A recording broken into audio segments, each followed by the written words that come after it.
Hey y'all, this week we're going to be talking about citations in our Works Cited page.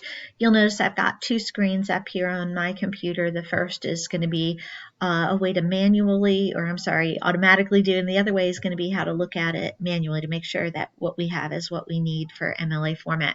I want to take a look at this side first. In MLA format, we always start with our author and author's names, last name, first name for the first author, followed by a comma, and after that it goes first name, last name with commas in between each until you get to the last one where we'll need an and then that always ends with the period. You can tell because that's what they've got right there. Next, you'll have your title or your source in quotations. Where did you get this from? And then your title of your container. If it's a chapter in a book, that would be your title of your source, and the title of the container would be the book itself. If you're doing an entire book, you don't need this title of first source. It would just be title of container. If you're doing an article in a journal, that would be your title of your source, and the journal itself would be the first container. If there's other contributors or editors' names, or it's found in a different book, you would utilize these portions as well, other contributors. In our language of composition book, when we're using that for some of our citations, it does have a version, so you would include that. Numbers and versions used in conjunction with each other are what you're going to see in magazines.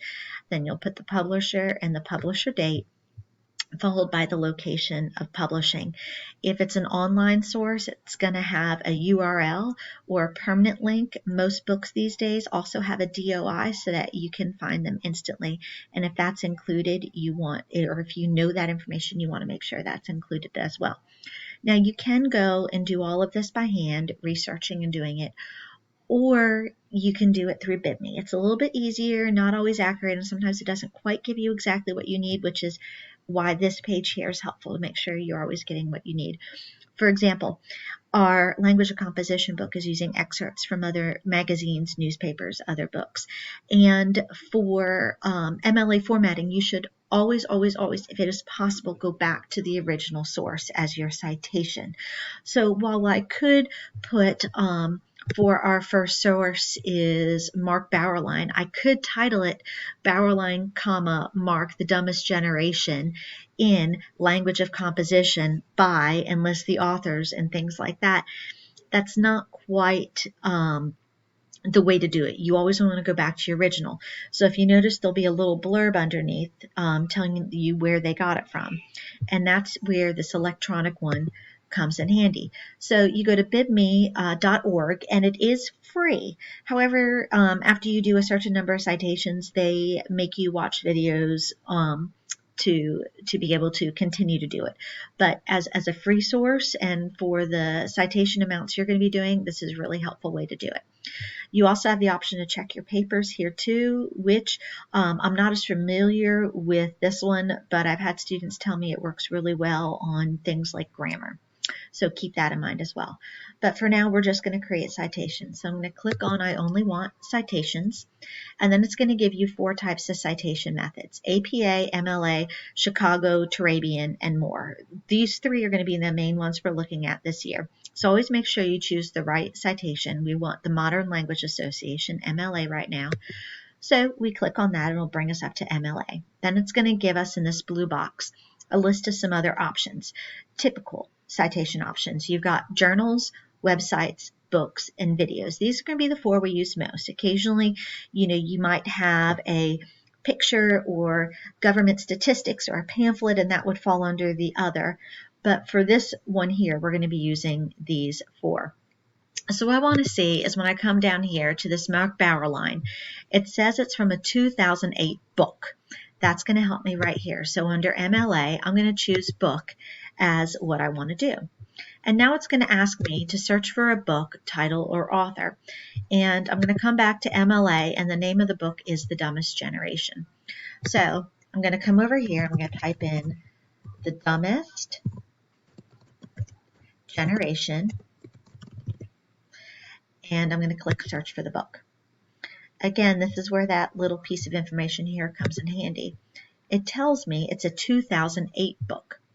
So I'm going to come down here, and this one says it's 2009. This one says it's 2008. So that's the one I'm going to select. and it's going to tell me what they found.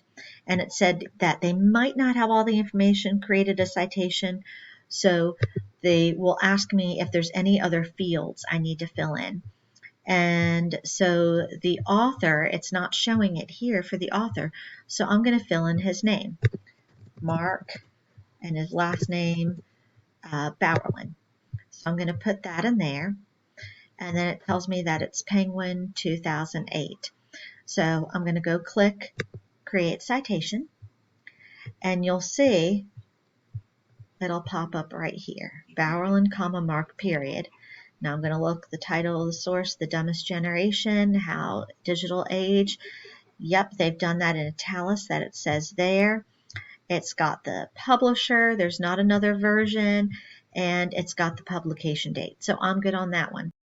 So now I'm going to add another citation. So I click Add Another Citation, and this time I look and I see the author Sharon Begley, The Dumbest Generation, Don't Be Dumb, and it's from an article, and it appeared in Newsweek in May 2010.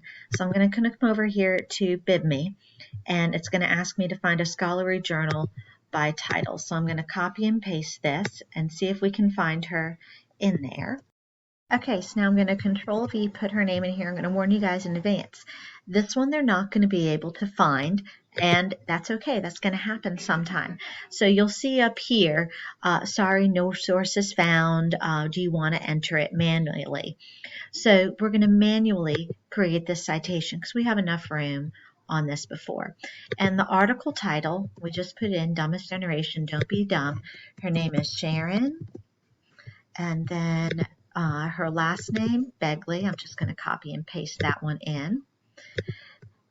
And then come down here, journal publication, journal title was Newsweek. And Newsweek has publication months. And so this was, I think it was May 2010. So we're going to come down here, month of May, and we're going to put in here 2010. We don't have page numbers. We don't have that. And so if we don't have that information, we just leave it blank. And then we create citations. So that down here, you'll see that next one in there. We'll continue doing that for the articles. And so the third one, Living and Learning with New Media, Findings for the Digital Youth Project. This one here we're not going to find on that database. I'm just going to warn you in advance. So I'm going to show you how to do that one a little bit differently.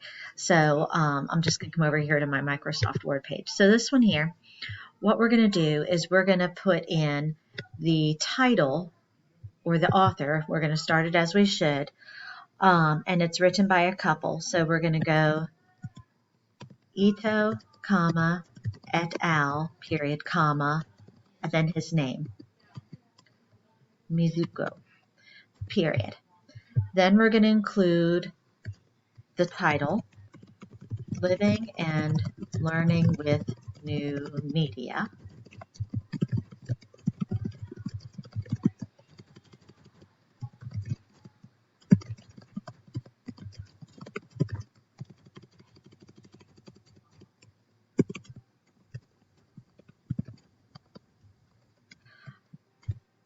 Living and Learning, helps if I spell it all right, with New Media, Summary of Findings of the Youth Project. So have that, and now I'm going to put the words in the language of composition, and language of composition is going to be italicized, and then I'm going to include the authors by, and so I'm going to jump back over here because I can't remember who wrote it. We've got our three authors here, Shea, Scannon, and Effusis. So then I'd go and I'd include their names by Renee H. Shea, Lawrence Scanlon, and Robin Edison Effusis. So I've got their information, and then I'm going to finish off with what I would normally do for a book. And so I'm going to come down here and I've got our publisher. After a few, sorry, I need to put a comma. I've got our publisher, which, let's see, I'm trying to remember who published this one. So publisher is Bedford St. Martin. So I'm just going to go Bedford Publishing, comma, and then the year is, I think it was 2013. Yeah, you can find it right after your copyright. So 2013.